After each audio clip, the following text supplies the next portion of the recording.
देख रहे हैं सुदर्शन न्यूज। नमस्कार, बहुत स्वागत है आप सभी का यूपी विशेष में। मैं हूं आपके साथ संभव गुप्ता। और चलिए खबरों में सबसे पहले बात करेंगे। देश भर में रामनवमी के त्योहार की धूम है और इसी कड़ी में फरीदाबाद में छठी विशाल हिंदू एकता भगवा रैली ने हिंदू शक्ति प्रदर्शन किया। और इस कार्यक्रम में सुदर्शन न्यूज के प्रधान संपादक श्री सुरेश चौहान जी यहां पर मौजूद रहे। और ये भव्य कार्यक्रम जो कि आयोजित किया गया था हरियाणा के फरीदाबाद में, ये तस्वीर आप देखिए जहां पर एक तरफ रामनवमी की धूम है और हिंदू एकता के लिए ये छठी भगवा रैली निकाली गई। गौ रक्षा बजरंग फोर्स ने इस कार्यक्रम का आयोजन किया गया और इस कार्यक्रम में मुख्य अतिथि के रूप में सुदर्शन न्यूज चैनल के प्रधान संपादक सुरेश चौहान जी मौजूद रहे। सुअर का मांस मिलाते हैं क्या? तो फिर उसमें हलाल का सर्टिफिकेट क्यों चाहिए? उसमें भी लगा रहे। ऐसा करके हिंदुस्तान के सारे इकोनॉमी से 2.25 लाख करोड़ के सर्टिफिकेट हिंदुस्तान के उद्योग क्षेत्र पर लादे गए हैं, जबरदस्ती लादे गए हैं। और 20% की कम्युनिटी अपनी मनमर्जी, अपना हक दिखाकर 80% के कम्युनिटी को अनावश्यक तरीके से 2.25 लाख करोड़, कितने? 2.25 लाख करोड़ रुपए का टैक्स, जजिया टैक्स हलाल के नाम पर देने के लिए जबरदस्ती कर रही है। कोई बोले ना बोले, क्योंकि बाकी चैनल वाले तो इसलिए नहीं बोलेंगे क्योंकि एडवर्टाइजमेंट चाहिए, लेकिन सुदर्शन पर एडवर्टाइजमेंट नहीं होगा तो अपना कुछ सामान जेब या जमीन बेच देंगे, लेकिन ऐसे हलाल उत्पादों का विज्ञापन नहीं चला।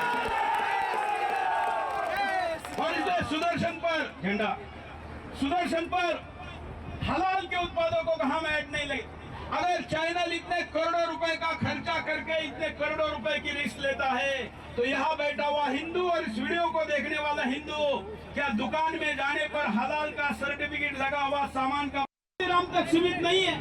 यह मुद्दा देश की सारी कंपनियों के लिए संबंधित है कि अगर मुसलमान कहते हैं कि हलाल का सर्टिफिकेट नहीं है और हम नहीं खरीदेंगे, तो देश की सारी कंपनी अपने उत्पादक पर हलाल का सर्टिफिकेट लगाती है, लेकिन हिंदुओं के भावना का आदर नहीं करती। अर्थात हिंदुओं को कोई भी हाक लेता है और मुसलमानों के सामने झुक जाता है, ये हमें मंजूर नहीं है। और इसलिए हमने हल्दीराम सहित देश की सारी कंपनियों को कहा कि विदेश में माल बेचना जरूरी है, अच्छा है। भारतीय को आह्वान करती है क्योंकि ज्यादातर हमारे ही भाई बहन हैं। आपके दुकान में रखे हुए सामान पर अगर हलाल सर्टिफिकेट है तो उस माल को अपने कंपनी को वापस भेजो, क्योंकि अब फरीदाबाद का हिंदू हलाल सर्टिफिकेट का लोगो लगा हुआ सामान रामनवमी से खरीदना बंद कर देगा। बंद करेगा ना? कौन कौन समर्थन कर रहा है? एक हाथ का मतलब 50% का समर्थन होता है। हाँ, दोनों हाथ उठाकर आज से हम सब, मेरे पीछे का आज से हम सब हलाल लोगो लगा हुआ कोई भी सामान नहीं खरीदेंगे, चाहे वो कंपनी हमारे अपनों की क्यों ना हो, स्वदेशी क्यों ना हो, किसी संत की क्यों ना हो, किसी बाबा की क्यों ना हो, लेकिन आज से हलाल बंद, हलाल बंद। मित्रों, यह हमको करना पड़ेगा। रविवार की छुट्टी आ गई, लेकिन आज रविवार के दिन जो कि वैसे ही छुट्टी आ गई थी, आज। और चलिए खबरों में आगे बढ़ेंगे, बात करेंगे मुरादाबाद की, जहां पर विधायक रितेश गुप्ता ने यहां पर जल कल विभाग अधिकारियों पर ठेकेदारों से साठगांठ कर विभाग को 16 करोड़ का नुकसान पहुंचाने का आरोप लगाया। और विधायक ने मुख्यमंत्री को भेजे गए पत्र में इस बात का जिक्र किया। पत्र में विधायक ने आरोप लगाया कि नगर निगम के इस विभाग में टेंडर के नाम पर खाना पूर्ति हो रही थी और टेंडर हुए बिना ही भुगतान हो गया। और इससे जहां विभाग को करोड़ों का नुकसान उठाना पड़ा है, वहीं विधायक ने सीएम से दोनों विभागों के टेंडरों की जांच कराकर कार्रवाई की बात भी कही। दरअसल जलकल विभाग में 2018 को नगर निगम के कई वार्डों में जल आपूर्ति को ई टेंडरिंग की गई थी और अफसरों की मेहरबानी से एक कार्य को फर्जी तरीके से नाम बदलकर अन्य मदों पर पूरा दिखा गया और 3 बार भुगतान भी कर दिया गया। शहर विधायक ने कहा कि मैंने जलकल नगर निगम में चल रही घपले की शिकायत सीएम के साथ नगर विकास मंत्री और मंडल आयुक्त से भी की है। महापौर विनोद अग्रवाल ने बताया कि जलकल में 3 साल पहले शिकायत पर जांच की गई थी और तब मामले का पटाक्षेप हो गया था, लेकिन अब प्रकरण दोबारा उठने पर मामले की विभागीय स्तर पर जांच जरूर की जाएगी।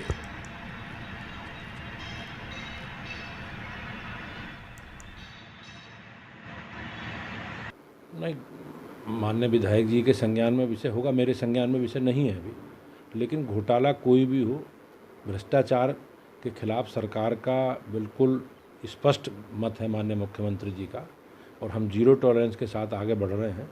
इस तरह का विषय जो भी सरकार के संज्ञान में या माननीय विधायक जी के द्वारा लाया जाएगा, निश्चित रूप से जांच कराकर उसकी कठोर कार्रवाई होगी और जो दोषी हैं उनके खिलाफ कार्रवाई होगी, उनसे वसूली की कार्रवाई होगी। मुरादाबाद नगर निगम में जलकल विभाग के द्वारा 19-20 में कुछ टेंडर निकाले गए थे।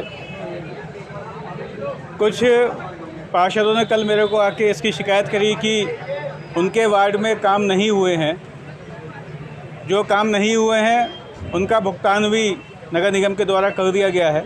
तो उसी की जांच के लिए माननीय मुख्यमंत्री जी को, नगर विकास मंत्री जी को और माननीय कमिश्नर साहब को मैंने लिखा है। उसकी जांच कमिश्नर साहब के स्तर पे कराई जा रही है। जो भी दोषी होगा उसके खिलाफ कार्रवाई होगी। 2 वर्ष पूर्व 3 वर्ष पूर्व सदन की बैठक में ये मुद्दा उठा था और तब हमने इसके जांच के आदेश दिए थे सदन के द्वारा, और सदन के आदेश के बाद नगर आयुक्त महोदय ने अपने स्तर से एक जांच कमेटी बैठाकर जांच कराई थी। अब अगर उस जांच की रिपोर्ट अभी तक स्पष्ट तौर पे सदन में प्रस्तुत नहीं की गई है, अब वो सदन में प्रस्तुत की गई हो तब इसके बाद कुछ कहा जा सकता है। और माननीय विधायक जी ने जो आज शिकायत की है वो अपनी जगह बिल्कुल सही है, उनका अधिकार है, और मंडल आयुक्त महोदय इसकी जांच करें। और भी कई मामले ऐसे हैं जिनकी जांच होना प्रस्तावित है। सदन में ये मुद्दे कई बार उठ चुके हैं। योगी सरकार राज्य में लगातार बड़ी कार्रवाई को अंजाम देते हुए अपनी जीरो टॉलरेंस नीति की मंशा को बता चुकी है और साथ ही सोनभद्र में 10 दिन के भीतर दूसरी बड़ी कार्रवाई करते हुए खनन अधिकारी जनार्दन द्विवेदी समेत विकास सिंह परमार, वीरेंद्र सिंह और खनन निरीक्षक सुखेंद्र सिंह को मुख्यालय से अटैच कर लिया।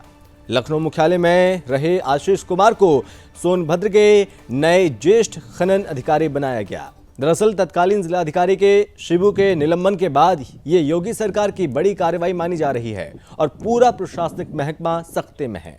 और वहीं आपोदादे के बड़े फेरबदल की आशंका जो कि जताई जा रही है और सरकार के महत्वाकांक्षी योजना में लगातार भ्रष्टाचार के नए नए मामले उजागर हो रहे हैं और उजागर हो रहे मामले में डीडीओ समेत डीपीआरओ पर भी कार्रवाई संभव है। योगी सरकार जब से दूसरी बार सत्ता में आई है तब से लगातार बुलडोजर लगातार चल रहा है और लगातार एक्शन लिए जा रहे हैं। इसका सोनभद्र में भी असर देखने को मिल रहा है। सोनभद्र में जिलाधिकारी टीके शिबू के ऊपर भ्रष्टाचार और चुनाव में गड़बड़ियों को लेकर उनको सस्पेंड कर दिया गया। उसके बाद 10 दिन के अंदर ये दूसरी बड़ी कार्रवाई की जा रही है, जहां पे ज्येष्ठ खान अधिकारी समेत जितने तीनों निरीक्षकों को मुख्यालय से अटैच कर लिया गया है। जो जनार्दन द्विवेदी के साथ साथ जो विकास सिंह परमार और वीरेंद्र सिंह सुखविंदर सिंह जो थे, उन सभी को, तीनों लोगों को जिला मुख्यालय से अटैच कर लिया गया है और मुख्यालय से ही आशीष कुमार जो हैं यहाँ जो खान निरीक्षक बनाए गए हैं। कैमरामैन शुभम चौरसिया के साथ राजेश सिंह, सुदर्शन न्यूज़, सोनभद्र। उत्तर प्रदेश के मुजफ्फरनगर में यहां पर एसएसपी अभिषेक यादव का ऑपरेशन क्लीन लगातार जारी है और जिसके चलते शनिवार को पुलिस और बदमाशों के बीच उस वक्त मुठभेड़ हुई जब पुलिस ने मुखबिर की सूचना पर चेकिंग अभियान छेड़ रखा था। उसी दौरान एक बाइक सवार 2 बदमाशों से पुलिस की मुठभेड़ हो गई और जिसमें एक 15,000 बदमाश पुलिस की गोली लगने से जख्मी हो गया और जबकि घायल बदमाश का एक साथी पुलिस को चकमा देकर जंगल के रास्ते फरार हो गया, जिसकी गिरफ्तारी के लिए पुलिस ने घंटों तक जंगल में कॉम्बिंग अभियान चलाया। दरअसल मीरापुर थाना क्षेत्र की यह घटना है। कल पुलिस ने मुखबिर की सूचना पर चेकिंग अभियान चलाया हुआ था और उसी दौरान एक बाइक सवार दो लोगों को जब पुलिस ने रुकने का इशारा किया तो बदमाशों ने पुलिस पार्टी पर फायरिंग कर दी, भागने की कोशिश भी की और जिस पर पुलिस की जवाबी फायरिंग में एक 15,000 का इनामी बदमाश वसीम घायल हो गया। पुलिस द्वारा कुतुबपुर झाड़ पे चेकिंग की जा रही थी। चोड़ियाला की तरफ से दो बाइक सवार जो है एक बाइक पे बैठ करके आ रहे थे। पुलिस ने उन्हें रुकने का इशारा किया। उन्होंने पुलिस को देखते ही जान से मारने की नीयत से फायर करना शुरू कर दिया। जवाबी कार्रवाई में एक बदमाश को गोली लगी, दूसरा बदमाश फरार हो गया। घायल बदमाश का आपराधिक इतिहास पता किया गया। इसका लंबा चौड़ा आपराधिक इतिहास है। आधा दर्जन से अधिक अंतर्जनपदीय मुकदमे हैं। मीरापुर से ये लूट के मुकदमे में वांछित चल रहा था।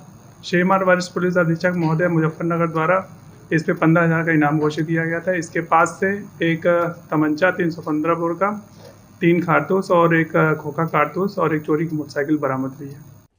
खबर यूपी के चंदौली से है, जहां पर सेंट थॉमस स्कूल पर कई बार धर्मांतरण के आरोप लग चुके हैं। बता दें कि मोदी और योगी युग में भी शिक्षा के नाम पर धर्मांतरण और धन उगाही का अड्डा बने इस स्कूल पर कोई कार्रवाई न होना सोच से परे है।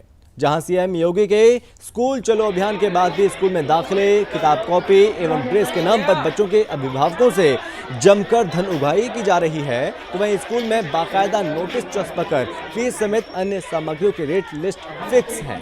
अच्छी शिक्षा व्यवस्था और उत्तम शैक्षिक वातावरण का लालच देकर उक्त मिशनरी स्कूल द्वारा अभिभावकों को ठगने का कारोबार यहां पर लगातार जारी है और कई बार अभिभावकों ने स्कूल से संबंधित अधिकारियों से शिकायत भी की, लेकिन कोई कार्रवाई अमल में नहीं लाई गई। इसके अलावा उक्त स्कूल में बच्चों की जान जोखिम में डालकर डग्गामार वाहनों से बच्चों को ढोने का मामला भी प्रकाश में आया।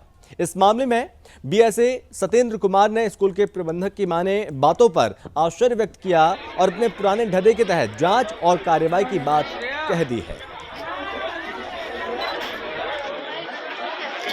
मेरा नाम कन्हैया सेठ है। अभी सेंट थॉमस में आपके बच्चे पढ़ रहे हैं? हाँ, सेंट थॉमस में हमारे 3 बच्चे पढ़ रहे हैं जो कि एलकेजी से पढ़ते आ रहे हैं और इनके यहाँ शोषण अभिभावकों का, जिसमें मैं भी एक अभिभावक हूँ, इन्होंने अपने लिखित तौर पे स्टेटमेंट देने के बाद भी उस स्टेटमेंट को जो है इन्होंने मानने से इनकार कर दिया, जिस संबंध में मैंने डीआईओ से लेकर के तमाम पदाधिकारियों से मैंने अपनी बातें रखी और रखने के बाद इन्होंने कहा कि कहीं भी आप चले जाइए, डीएम सीएम पीएम तक भी चले जाइएगा तो मेरा कोई कुछ नहीं बिगाड़ सकता। मेरी मजबूरी थी कि मेरे बच्चे यहाँ पढ़ रहे हैं, इसलिए मैं इनकी बातों को फिर दोबारा मान करके फिर इनके मनमर्जी अनुसार अपने बच्चों को क्लास 3 और क्लास 7 की जगह क्लास 6 और क्लास 2 में ही फिर दोबारा इनके मनमर्जी अनुसार एडमिशन करा करके और 1 साल तक मेरे बच्चों का इन्होंने जो है बैक उसको सेशन किया और तमाम तरह के फीस वगैरह से ये शोषण करते हैं। नहीं, हमारे जो शिक्षा विभाग द्वारा मान्यता प्राप्त विद्यालय हैं वो ऐसा नहीं है कि रूल रेगुलेशन से नहीं गवर्न होते हैं, उनके ऊपर भी नियम कानून से बाधित हैं। वो अपनी मनमानी नहीं करेंगे। और जहाँ तक अपने बुक और ड्रेस की बात है, इसके अगर वो इंटरमीडिएट कॉलेज है तो उसको डीआई साहब से कह के हम इसकी जांच करवाते हैं। प्रथम बार आपके द्वारा ये संज्ञान में लाया जा रहा है, ठीक है, संबंधित विभाग को ये सूचित कर दिया जाएगा कि आरटीओ साहब को कि आप ज़रा गाड़ी। चलिए बढ़ते आगे। संगम नगरी प्रयागराज के सराय इनायत इलाके में 4 अप्रैल को पीएससी के दारोगा की बेटे की हुई हत्या का पुलिस ने खुलासा कर दिया। आरोपी की बहन से मृतक के संबंध थे और इसलिए आरोपी ने पीएससी के दारोगा की बेटे की हत्या कर दी। पुलिस ने हत्या के आरोपी राजगुरु को गिरफ्तार कर लिया है। दरअसल पुलिस के पूछताछ में आरोपी ने बताया कि मृतक से उसकी बहन के बीच मधुर संबंध थे, जिसको लेकर वो लगातार मृतक को बहन से दूरी बनाने के लिए कह रहा था, लेकिन मृतक उसकी बहन के साथ लगातार संपर्क में रहता था, जिसके चलते उसने हत्या को अंजाम दिया। फिलहाल पुलिस ने इस घटना को पूरे संज्ञान में ले लिया और घटना में कौन कौन लोग शामिल हैं उस पर जांच जारी है और इस बात पर भी गहनता से जांच पड़ताल की जा रही है। जो लोग भी दोषी होंगे उनके खिलाफ कार्रवाई जरूर की जाएगी।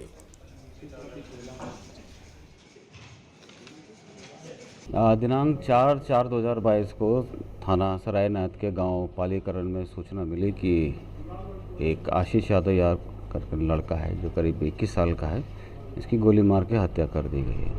तत्काल इस पे पुलिस मौके पे पहुंची और परिवारजनों के साथ इसको जो मजरूब था इसको एसएन मेडिकल कॉलेज भेजा गया। वहाँ पर डॉक्टरों ने कहा कि इसकी रास्ते में लाते समय इसकी मृत्यु हो गई है। इस सूचना पर तत्काल वादी के परिवारजनों से संपर्क कर एफआईआर पंजीकृत करके टीम गठित की गई और तत्काल इसमें थाने पर अभियोग पंजीकृत किया गया।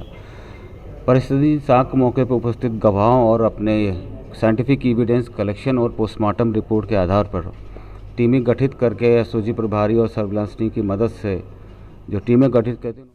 खबर यूपी के मोदी नगर से है, जहां सेकरी मेले में 9 लोग फूड पॉइजनिंग की वजह से अचानक बीमार हो गए और जैसी ये जानकारी प्रशासन को मिली तो तुरंत एम्बुलेंस की मदद से सभी 9 लोगों को हॉस्पिटल में एडमिट कराया गया, जहां उनकी हालत अब ठीक बताई जा रही है।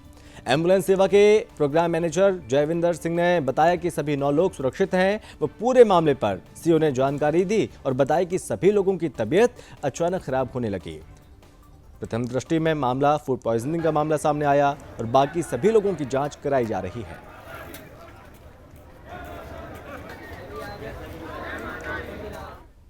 यूपी के सिंभवली थाना क्षेत्र के गांव खागोई में दिन निकलते ही बदमाशों ने 2 महिलाओं के साथ लूट की वारदात को अंजाम दिया। आपको बता दें कि खागोई निवासी कुंतेश देवी और बलवीरी देवी दोनों महिलाएं मॉर्निंग वॉक पर निकली हुई थी और तभी बाइक पर आए 2 हथियारबंद बदमाशों ने तमंचे के बल पर महिलाओं की कानों से कुंडल लूट लिए, जिसमें बलवीरी के साथ बदमाशों द्वारा लूट के समय काफ़ी मारपीट की गई, जिससे वो गंभीर रूप से घायल हो गई। उनके सर में गंभीर चोट आई है। इस घटना से गाँव में हड़कंप मच गया। महिलाएं दहशत के माहौल में हैं और फिलहाल पुलिस अब भी घटना की जांच में जुटी है।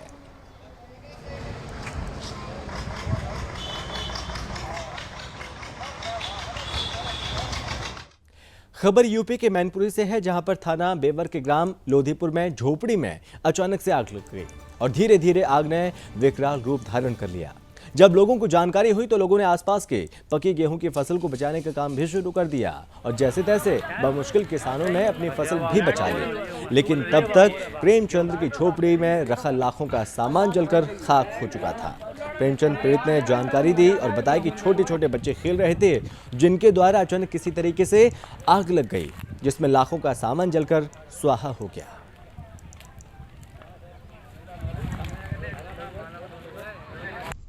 आग तो ये होती, जो बच्चे थे छोटे छोटे 1-2-3 साल के, आए घर से मान ले चले आए खेल खा ले, आग लगा दी, पूरे करावटी में लगा दी, पौड़ हो गई। वो घटना फिर सब भर गया वहाँ में, जो हतो वहाँ में भीतर क्या क्या जल गया। जब तो अब करीब खबर यूपी के कौशाम्बी से है, जहां पर चैत्र नवरात्र के अष्टमी पर मध्य रात्रि मां शीतला का भव्य श्रृंगार किया गया और मां का विशेष श्रृंगार देखने के लिए दूर दराज से भक्त यहां पर पहुंचे हैं। मां के श्रृंगार के बाद मां को 56 प्रकार के व्यंजनों का भोग अर्पित किया गया और देर शाम मंदिर के कपाट को बंद करके पूरे मंदिर की साफ सफाई की गई और कुंड को पवित्र गंगा जल से भरा गया। आकर्षक फूलों और अन्य सामग्रियों से पूरे मंदिर परिसर के साथ सज्जा की गई और मध्य रात्रि मां का विशेष श्रृंगार पूजन कर उन्हें 56 भोग अर्पित किए गए।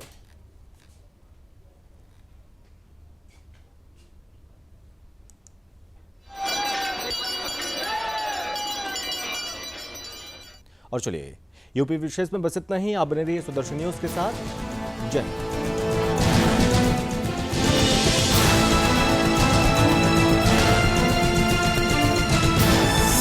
आप देख रहे हैं सुदर्शन